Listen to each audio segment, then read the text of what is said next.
Hey everyone, it's George from Blockchain TXP and today is the 13th of November 2023 and the global cryptocurrency market, guys, is definitely looking good, but it's going to be really interesting to see if we do get some update regarding the Bitcoin spot ETF, because remember guys, there is a window of when possibly a Bitcoin spot ETF will be approved, but to be honest guys, I do think it's very unlikely that a Bitcoin spot ETF will be approved by let's say the 17th of this month. But nonetheless, because of that news, there's massive anticipation that the price of Bitcoin and even Ethereum will be pumping up.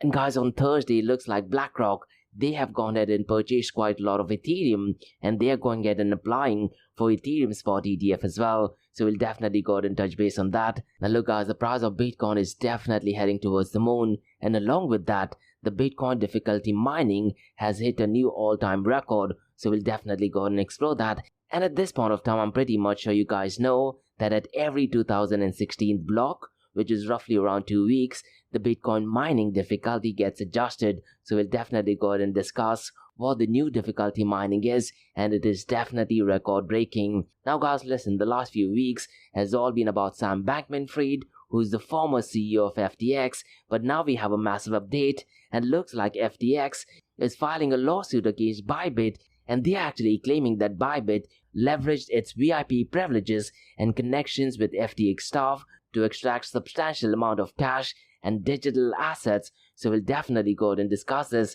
and to be honest guys, they are suing them for well over $1 billion. So we'll definitely go ahead and explore that.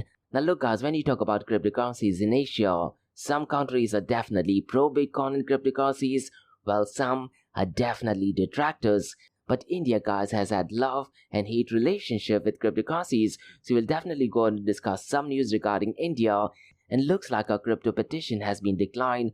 So we'll definitely go and discuss what the drama is all about. And guys, Binance, one of the biggest cryptocurrency exchanges in the world, they have decided and frozen $11.8 million worth of cryptocurrencies. Now listen guys, when you talk about centralized exchanges, it's so critical to understand that they have the power to go ahead and stop these transactions or even freeze your account. But in this case guys, looks like what Binance is doing might seem to be right. So we'll definitely go and explore what that news is all about. And guys, like we do in every Crypto and Coffee a Day podcast, I'm going to be discussing two news from Dubai, UAE and the Middle East. Now the first news guys is more to do with Ethereum adoption, and the news is that Laser Digital Asset Management is launching Ethereum Adoption Fund for institutional investors. So it looks like guys, a lot of Ethereum news is circulating once again, and that is definitely reflecting on the price of Ethereum as well, isn't it? And the second news guys is all the way from the Kingdom of Saudi Arabia, and the news is that Saudi Arabia has unveiled International Center for Artificial Intelligence Research and Ethics as well. So we'll definitely go ahead and touch base this news. So quite a lot to cover guys in today's episode, so let's kick start with it right away. Welcome to the Crypto and Coffee at 8, the daily podcast that keeps you up to date on all latest developments in the world of cryptocurrencies, blockchain, and NFTs. Join us Monday to Friday as you kick off your day with a cup of coffee and a deep dive into the exciting and rapidly evolving world of digital assets. We'll cover the latest news and trends in the cryptocurrency and blockchain space, as well as delve into the growing world of NFTs or non-fungible tokens and metaverse. Plus, we'll keep you updated on the latest developments from Dubai, UAE and the wider Middle East region. Whether you're a seasoned crypto enthusiast or just getting started, Crypto and Coffee at 8 has something for you. Our expert host will provide insight and analysis on the most important topics in the industry and help you stay up to date on the latest developments. We'll bring you interviews with leading figures in the crypto and blockchain space and explore the ways in which these technologies are changing the world around us.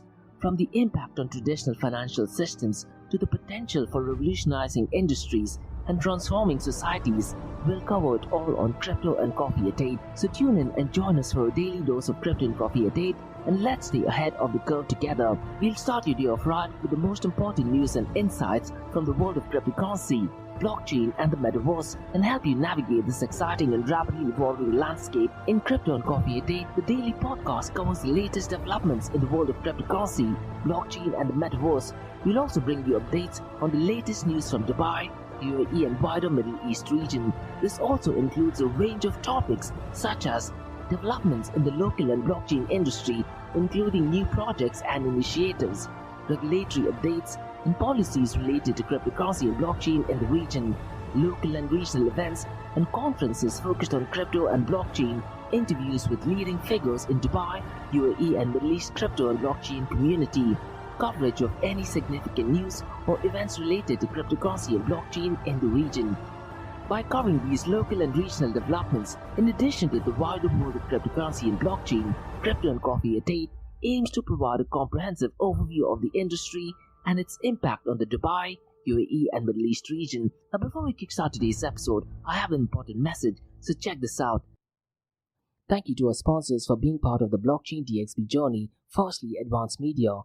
Advanced Media, guys, is the largest distributor of professional video, photo, broadcast and cinematic equipment and accessories in the Middle East and MENA region. With over 2 decades of experience, Advanced Media is now the largest distributor in the Middle East, representing more than 100 recognizable brands, including brands such as Zeiss, DJI, Hasselblad, Red and Rode. As a matter of fact, guys, the very mic that I'm recording is being sponsored by Advanced Media as well, and Advanced Media has showrooms in Saudi Arabia and services as well. Looks like they're definitely taking the Middle East by storm. And here's the beautiful thing, guys, they're taking corporate social responsibility very seriously, and they're focusing on 3 P's, that is people, planet and prosperity. Now listen, guys, if you do want to find out more information regarding the statement of corporate social responsibility, check out the website, that is www.amt.tv.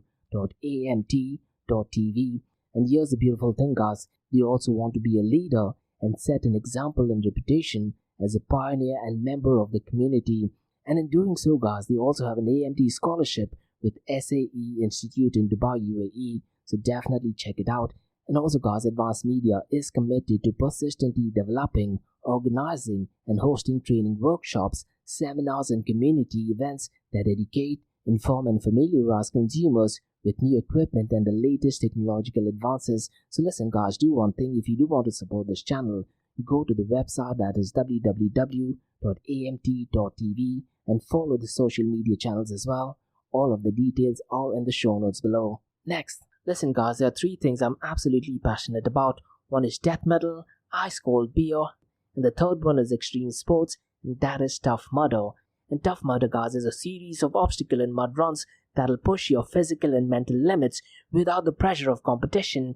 It's essentially a community that is built on teamwork and overcoming obstacles, where stepping outside of your comfort zone is the actual reward. And my big question is, guys, when was the last time you did something wild for the very first time? Now listen, guys, Tough Mudder Arabia has a formidable team, and Tough Mudder Arabia, guys, is putting across a series of events this year and next year. And if you're someone who's in Dubai, there are 2 days of back-to-back Tough Mudder events as well that takes place on the 11th and the 12th of November at the iconic Jebel Ali race.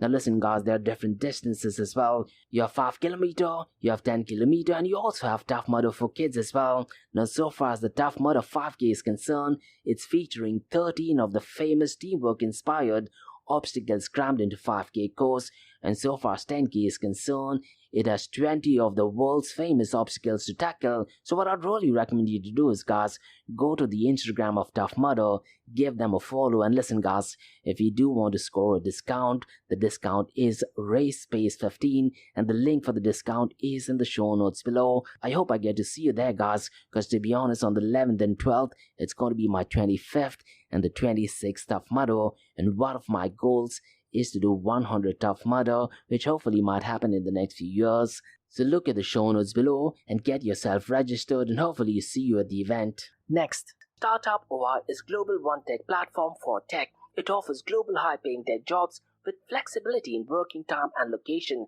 global free tech events, and tech networks to connect with global like-minded engineers.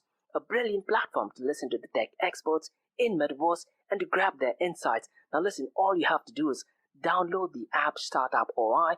If you're using an Android version, go to Google Store and App Store for iOS devices. Alternatively, you can also click on the show notes below to download Startup OI. Next, guys, listen, if you're into fitness, if you're into adventure, if you want to do something wild but still want to keep your health in check, there is a new podcast in town, a podcast focusing on obstacle course race in the Middle East.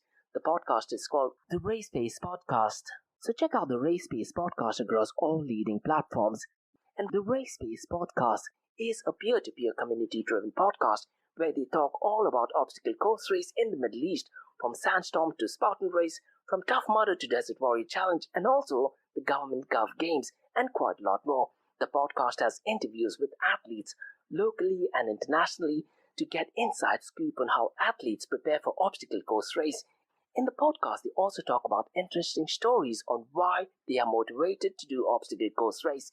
And that's not all. They also plan to release 7 NFTs. And these NFTs are no ordinary. These NFTs will represent every emirate in the UAE. And listen guys, these NFTs are going to be absolutely massive. So do one thing, go to Spotify, go to iTunes, go to any leading podcasting platform and search for Rise in the Obstacle Course Race podcast.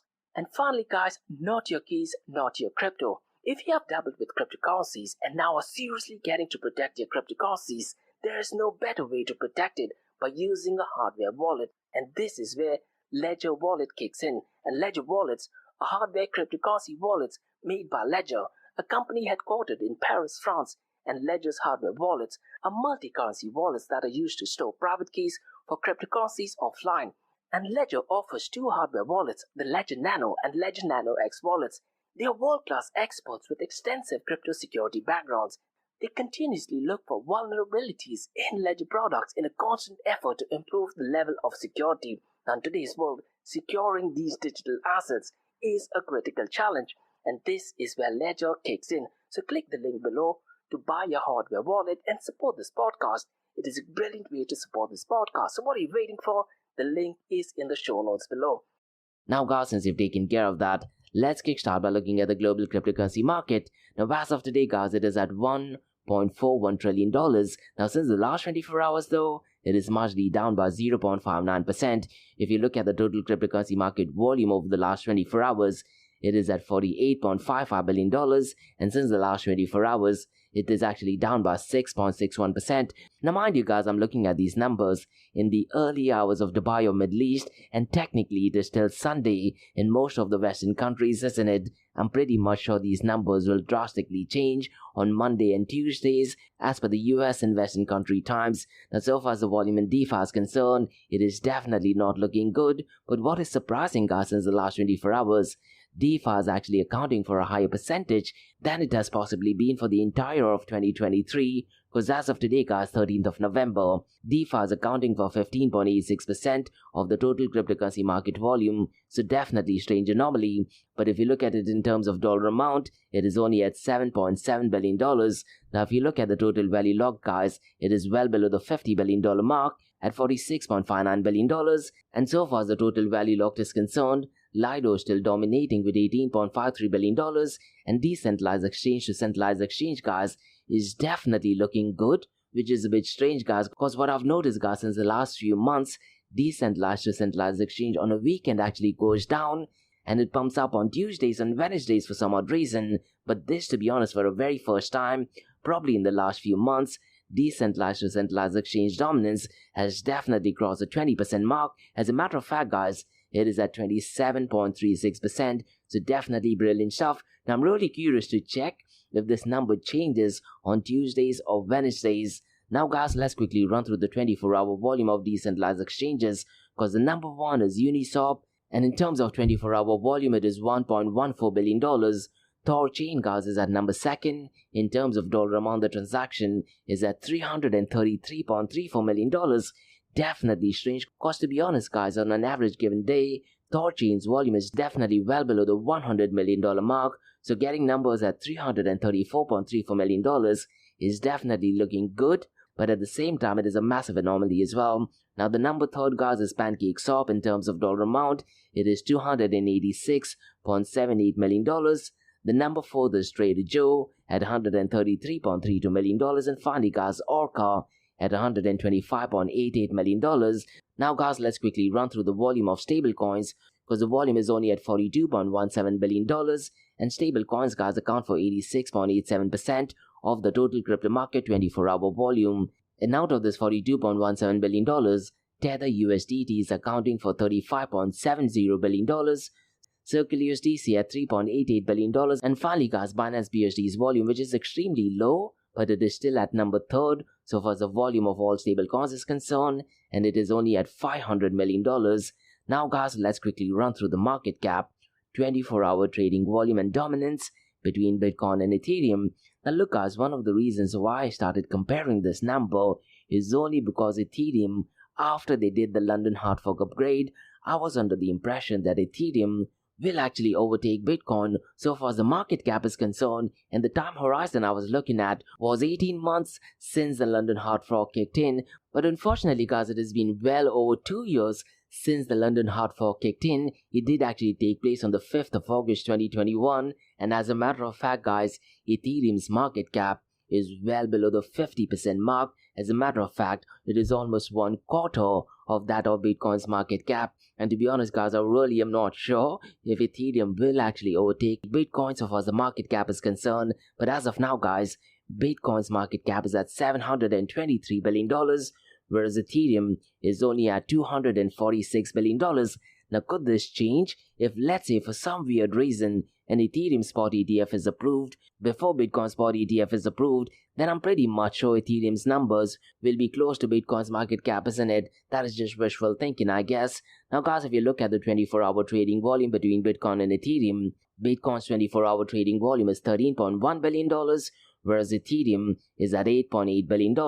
Now guys, if you look at the dominance between Bitcoin and Ethereum, Bitcoin's dominance is 51.20%, whereas Ethereum is 17.40%. Now guys, let's quickly run through the market cap of privacy-preserving protocols. And to be honest guys, what is a bit strange is I haven't seen massive difference in 2023, because I remember earlier this year, Monero's market cap was hovering around the $3 billion mark, and now towards the end of this year, Monero's market cap is pretty much the same, because as of now it is at $3.09 billion, and the price of XRM or Monero is roughly around $168. The second one, guys, to be honest, is a massive surprise, is Zcash, and if you look at it in terms of market cap, it is only at $443 million, and if you look at the price of Zcash, it is only at $30. Now listen guys, we talk so much about privacy, we talk so much about self-sovereign identity. If that would have been the case, ideally these numbers should have been at least 5 times or maybe even 10 times of what it is, isn't it? So I hate to say it, but this whole notion of self-sovereign identity, privacy, ZK knowledge, it absolutely sounds great, but unfortunately people are not using it or just not buying any of these cryptocurrency tokens. I'm just trying to state the fact. Now the third one is Mars Network, and its market cap guys as of 13th of November is only at $287 million. The fourth one is Decred at $232 million, and the price for the cryptocurrency for Mars Network is $3.51. The fourth one guys is Decred at $232 million, and the price for Decred is $14.81. And guys, I did have an interview with the Chief Technology Officer of Decred, so definitely go and check it out. And he did give us some really detailed information on what is going on in the general cryptocurrency space as well. And we also had discussion regarding zero knowledge proof and regarding cryptography and quite a lot of others, so definitely go and check it out. And the fifth one guys is Harmony at $211 million, and the price for Harmony guys is 0.0015 cents.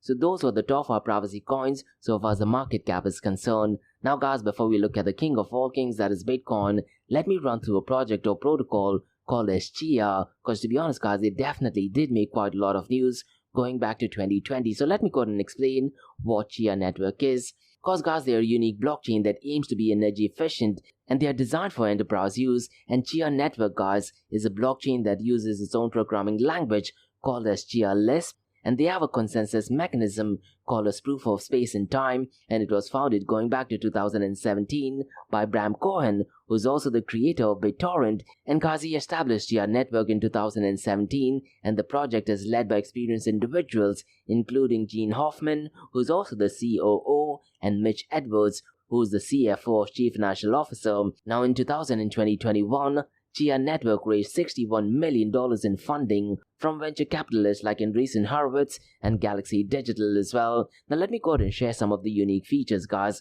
because they claim they use less energy and Chia network improves upon traditional proof of stake and proof of work by using a less energy intensive consensus mechanism, combining proof of space and proof of time. Now so far as proof of space is concerned, what happens is miners use unused storage on the hardware device to solve challenges, something similar to proof of work, isn't it? And so far as proof of time is concerned, it actually demonstrates the passage of time through verifiable delay functions. And guys, so far as the programming language is concerned, they use something called as Chia Lisp, which makes it compatible with smart contracts and more energy efficient. And guys, listen, no network is complete without a token, isn't it? And Chia Network's token is called as XCH, and the total supply of XCH is roughly around 22.5 million, and they were pre-farmed to support the creation and administration of Chia. And guys, so far as the security model is concerned, Chia Network follows a unique approach by combining adaptive proof of work with proof of time,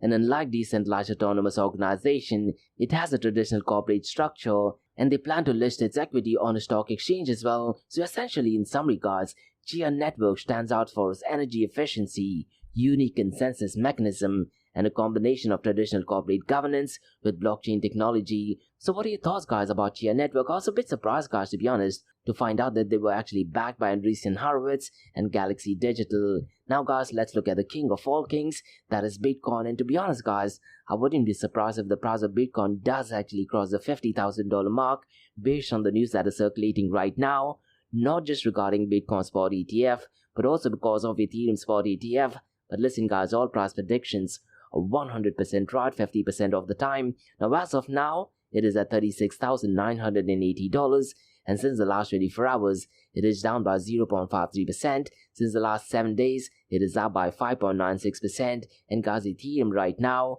is at $2,040, and there is massive news circulating regarding an Ethereum spot futures as well. Now, the likelihood of it being approved, to be honest, is extremely slim, but in the cryptocurrency world, you never say never. Now, since the last 24 hours, so far as Ethereum is concerned, it is down by 0.80%, but since the last 7 days, it is up by 8.52%. Binance BNB Coin, guys, is at $245. Since the last 24 hours, it is down by 1.90%. Since the last 7 days, it is up by 0.58%. Now look, guys, there is a lot of fires drawn towards Bitcoin right now, isn't it? And that is largely driven because of BlackRock getting into the Bitcoin spot ETF game. And because of that, a lot of the miners are aggressively getting into the Bitcoin mining game as well. Now listen, guys, I very specifically remember in the last quarter of 2021 and 2022, a lot of the Bitcoin miners went completely belly up. They got liquidated because the price of Bitcoin was falling down. But now looks like because the price is pumping up, Bitcoin difficulty mining is pumping up as well. And guys, at this point of time, I'm pretty much sure you know that in every 2016th block, the Bitcoin mining difficulty gets adjusted. What that means is, if there are too many miners mining Bitcoin at the same time, and if solving the puzzle is easy, the Bitcoin mining difficulty gets increased. If, let's say, there are very few miners, and if it is difficult to go ahead and mine Bitcoin, then the mining difficulty gets eased. But now, because of the news surrounding Bitcoin spot ETF, looks like a lot of miners are aggressively putting in funds. And because there are too many ASIC mining facilities, too many hardware is being involved in order to go ahead and create a new block, the mining difficulty is becoming easier. And because of that, guys, the way how Satoshi Nakamoto designed the software is that the difficulty has been adjusted and is becoming even tougher as well. And yesterday, that is the 12th of November, Bitcoin's mining difficulty metric climbed 3.55%, reaching a new peak of 64.68 trillion at block height number 816,480. Now look, guys, if you truly want to understand what is the problem that the miners solve, what I'd recommend you to do is go to my website, that is www.blockchaindxp.com, and on the home page, if you scroll at the bottom, I've got and explained what is it that the miners do, and I've tried to explain it in really easy terms, something probably even a 5-year-old can understand. So definitely feel free to go ahead and check it out. Now, it's really important to note, guys, that this adjustment in the Bitcoin difficulty marks the 5th consecutive rise in the network's difficulty since 19th of September. And presently, Bitcoin's difficulty level has exceeded the $64 trillion threshold, underscoring the formidable task and significant computational power required to produce a hash that meets a specific criteria. Now listen, guys, with a difficulty level of 64.68 trillion, the mining environment is exceptionally competitive, demanding extensive computational effort to secure Bitcoin block rewards. Now, if you do want to read some more information on this, guys, go to bitcoin.com, and in the show notes below, you also have the article as well. Now listen, guys, just because Bitcoin mining difficulty is increasing, it does not mean it is a great thing. I personally am not a fan of it. What that essentially means is, rather than having, let's say, 1 or 2 locks in your door, now you're having 8 separate doors, and it becomes so much more difficult for someone to break into your room. Now listen guys, having security is great, but too much of security does not make any sense, isn't it? How I look at it is that human greed, game theory, is a tough problem to solve.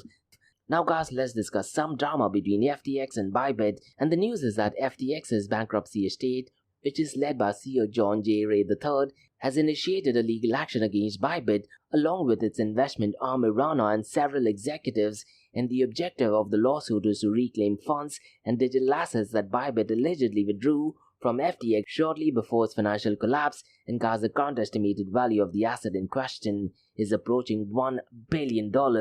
And guys, the lawsuit alleges that Bybit leveraged its VIP privileges in connection with FTX staff to extract substantial cash and digital assets from Irana, Time Research, which is another entity associated with Bybit, and executive rights before the collapse of FTX. So it looks like guys, this drama is going to be unfolded in the next coming weeks. Now guys, let's discuss some news all the way from India. Now look guys, I've always said this, that India has had love-hate relationship with Bitcoin and cryptocurrencies. Now so far as the Supreme Court is concerned, they're definitely pro-Bitcoin, but so far as the central bank is concerned in India, which is also called as Reserve Bank of India, they're definitely not a fan of Bitcoin and cryptocurrencies.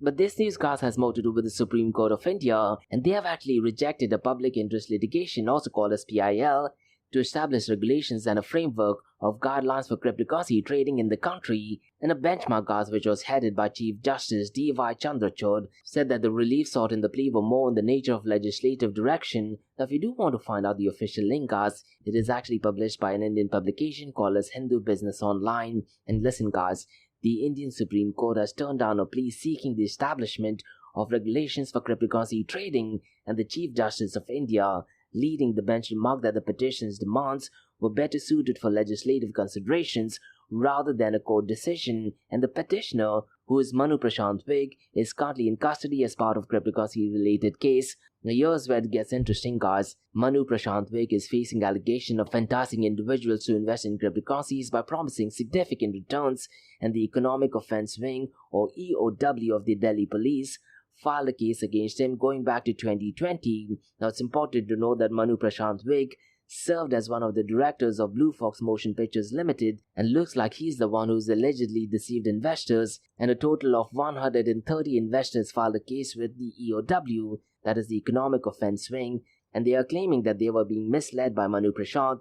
Now despite the petitioner's plea for regulatory guidelines in the cryptocurrency space, the Supreme Court observed that the underlying motive seemed to be obtaining a bail for Manu Prashant Vig rather than a genuine concern for regulatory frameworks. So it does make quite a lot of sense, isn't it? So essentially, in summary, the court's decision not to entertain the plea reflects a distinction between legal and legislative matters, and it underscores the complex nature of cryptocurrency-related cases in India as well, where legal and regulatory framework guides for this emerging sector are still evolving. Now it's going to be really interesting to see how this news develops. I'm pretty much sure if something similar were to happen, let's say in Dubai or UAE, we would have definitely gotten more clarity. Now guys, let's discuss some news from Binance, and the news is that Binance has seized assets totaling $11.8 million that were owned by a client who fell victim to kidnapping scheme. Now what's really important to note guys is that CZ, the CEO of Binance, did actually publish this via Twitter as well. And what he actually stated is that executives from a client company were lured into a deceptive business trip to Montenegro, where they were abducted and compelled to relinquish all holdings in the cryptocurrency wallet. This is kind of like a movie scene, isn't it? And guys, what he mentioned in that tweet is that the bad actors were able to obtain approximately $12.5 million worth of digital assets from their victims, and what they did, they all converted into USDT and then later on moved to a Tron wallet.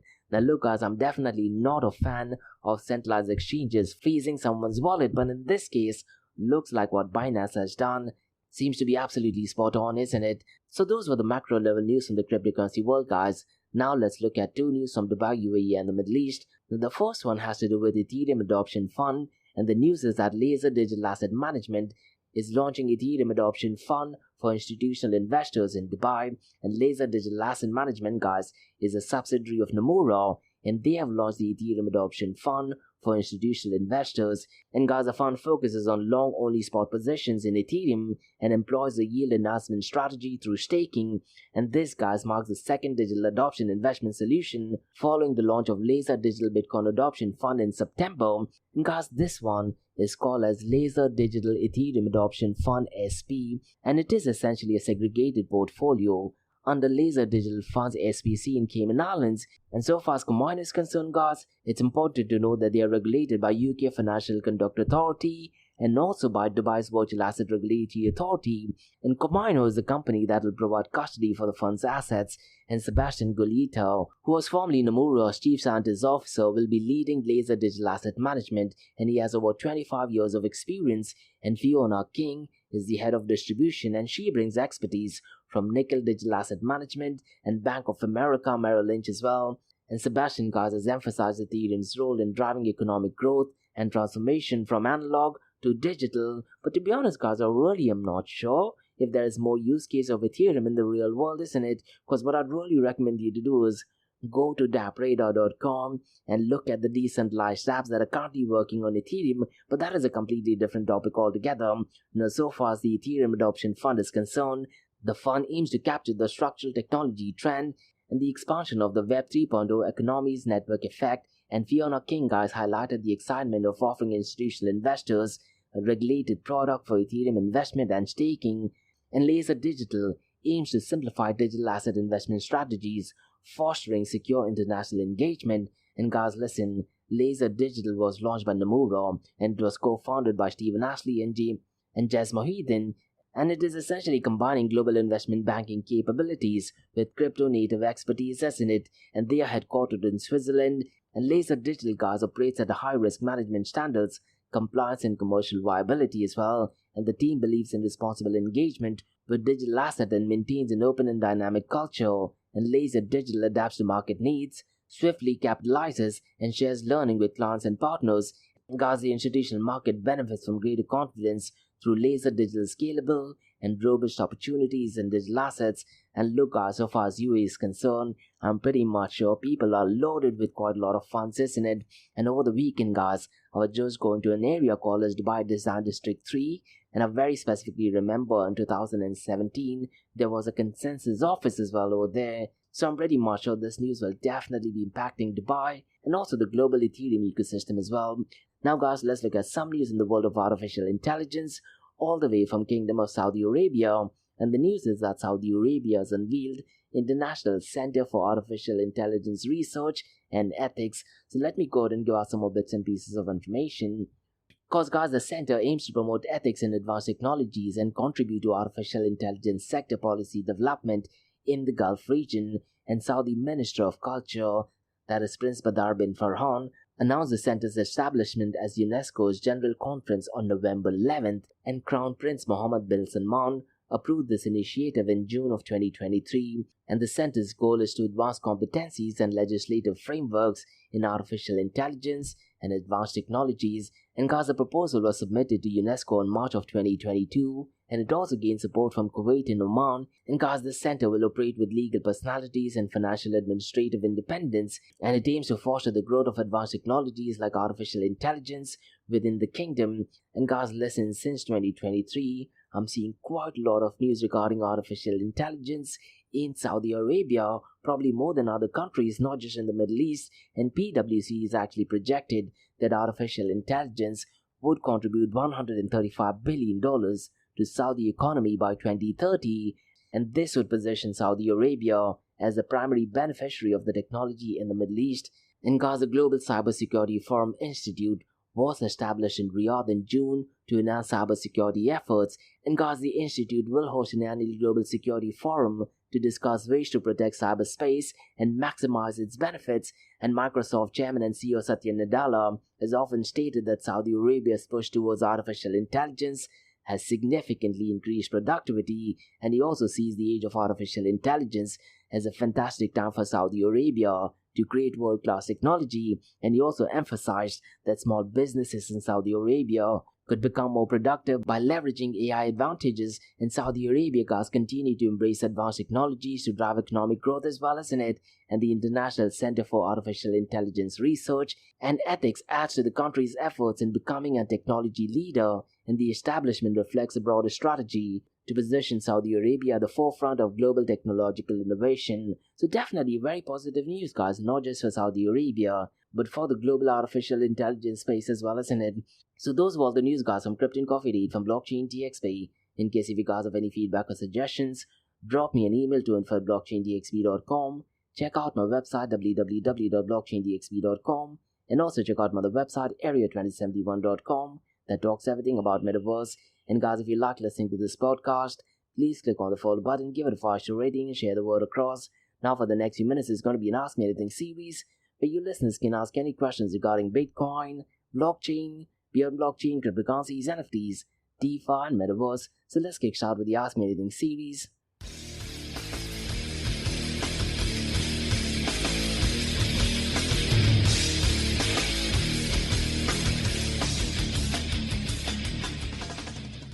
Hey everyone, it's George from Blockchain DXB. You're listening to the Ask Me Anything series, where you listeners can ask any questions regarding Bitcoin, blockchain, beyond blockchain, cryptocurrencies, NFTs, DeFi, and metaverse. I have a question by Fred who asks, can an Ethereum ETF be approved as BlackRock is buying loads of Ethereum? Now look, I totally agree with what you're saying, Fred, and there were a lot of talk stating that BlackRock is aggressively buying a lot of Ethereum. Now that thing being said, I don't think so that an Ethereum ETF may be approved before Bitcoin Spot ETF is approved. Now listen, unfortunately Fred, I'm not an expert, but what I do know is that BlackRock, they have gone ahead and filed for an Ethereum Spot ETF, and I believe it is called as iShares Ethereum Trust, and it was registered with the state of Delaware, and iShares is the name of BlackRock's ETF division. So really I'm not sure, to be honest, if an Ethereum Spot ETF will be approved before a Bitcoin Spot ETF, because basic understanding is a Bitcoin ETF application has been sent across first, and I don't see a reasoning as to why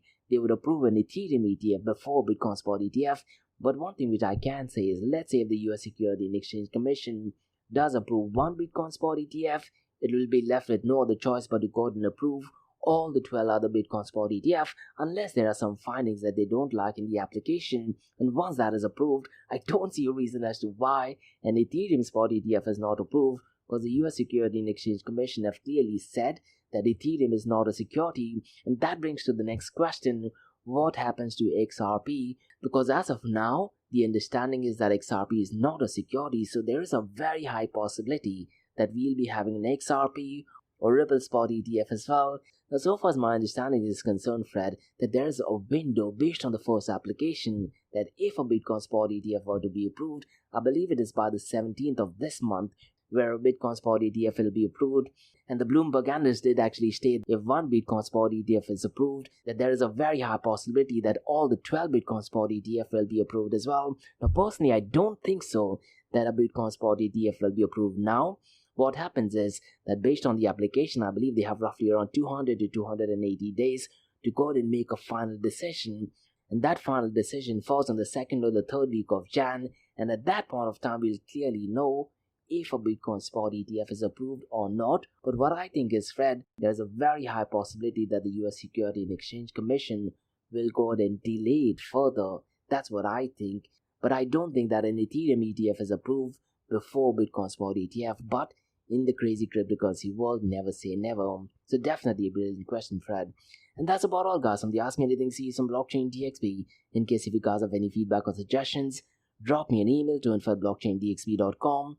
Check out my website www.blockchaindxb.com, and guys, also check out my other website area2071.com that talks everything about metaverse. And guys, if you like listening to this podcast, please click on the follow button, give it a 5-star rating, and share the word across. And guys, remember, Monday to Thursdays, 8 a.m. to 8:30 a.m. we have Crypto and Coffee at 8, where we cover top news and information pertaining to Bitcoin, blockchain, beyond blockchain, cryptocurrencies, NFTs, DeFi, metaverse, and how the series of episodes on the Crypto and Coffee at 8 works is, we usually cover some top news and information pertaining to the price of cryptocurrencies, some major breaking news, occasionally short and sweet news as well, news that has an impact on the cryptocurrency world.